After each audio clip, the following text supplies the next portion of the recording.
Hi guys!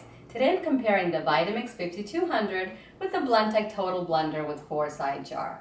If you want to see the in-depth reviews of either blender, click on the links below.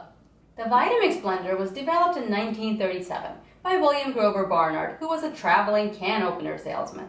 The Vitamix was very expensive to make, and Barnard figured he could sell more if he demonstrated the blender in front of an audience. So he made the first ever infomercial on live television in 1949.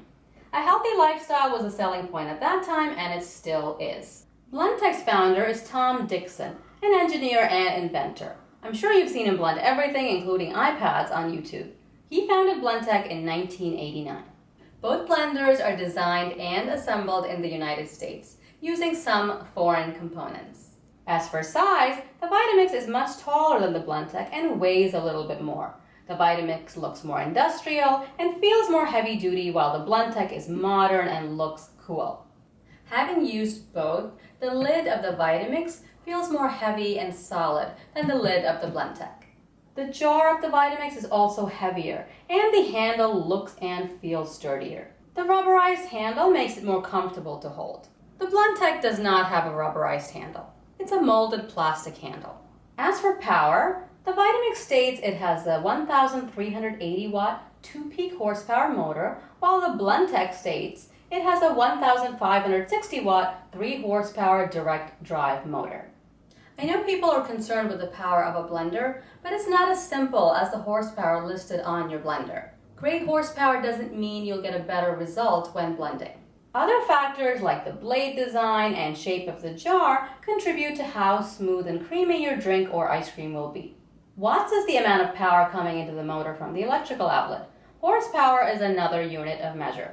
I found the horsepower claims from both blenders to be a little puzzling because the numbers just don't add up. Here's a simple formula to calculate horsepower. Blendtec, 13 amps times 120 volts equals 1,560 watts divided by 746, which is the watts per horsepower. That equals 2.09 horsepower, not 3 horsepower. Vitamix, 11.5 amps times 120 volts equals 1,380 watts divided by 746. That equals 1.85 horsepower, not 2 horsepower. I have to conclude that horsepower is used as a marketing gimmick.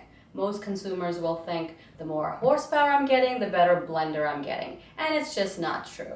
The Vitamix made a silky smooth blueberry smoothie in my review video at close to 1.85 horsepower, and the Blendtec made a smooth drink at 2.09 horsepower. The smoothies I've made in both blenders were excellent and completely smooth. The Vitamix is low tech with a simple on-off toggle switch, high variable toggle switch, and a smooth speed control dial. It's very manual and puts you in charge of how long you want to blend. You can also pulse by moving the toggle switch up and down. The Blendtec is high-tech with 6 pre-programmed blend cycles and LCD information center. There's also an option to pulse or choose the speed at which you wish to blend with these 2 speed control buttons. So we'll do a quick test with both blenders. I have the exact same ingredients in both blenders: 2.5 cups of ice, 1/4 cup of lime juice, 4 ounces of vodka, and sugar.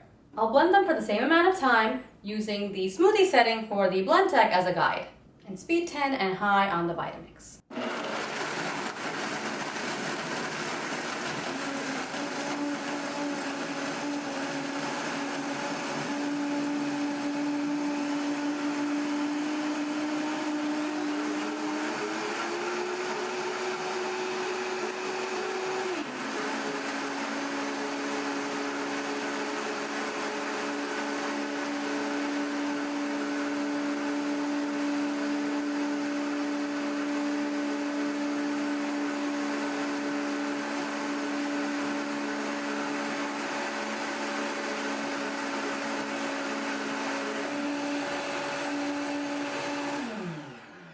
Pour the Vitamix drink.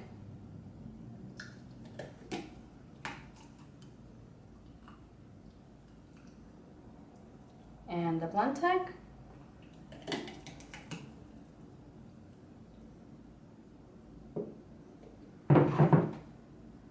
I'll taste both. First, I'll taste the Vitamix. Really smooth. The Blendtec.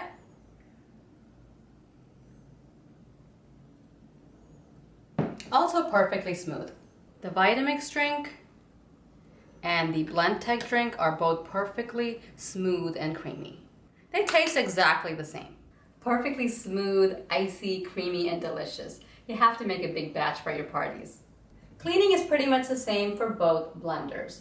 Use a drop of dishwashing liquid and some water and blend for a few seconds. Rinse out the jars with plain water afterwards. As for build quality, both these blenders are brand new. You'll notice how clean and well finished the Vitamix looks. The spline is neatly machined. The Blendtec spline is not as well machined or finished. I'm touching the spline and it feels jagged and sharp, which it shouldn't be. The hole through which the blade is attached has also not been cleanly finished. If I'm going to be paying hundreds of dollars for a blender, I want it to be pretty close to perfect. In my opinion, after all the blenders that I've reviewed so far, the Vitamix comes the closest. Both blenders are high performance and will do a great job no matter what you throw in them.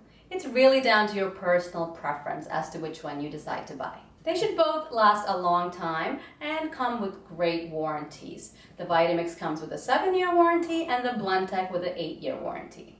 I've put the links to both the Vitamix and the Blendtec in the description below. You can also watch my full review of each blender to clearly see how they perform.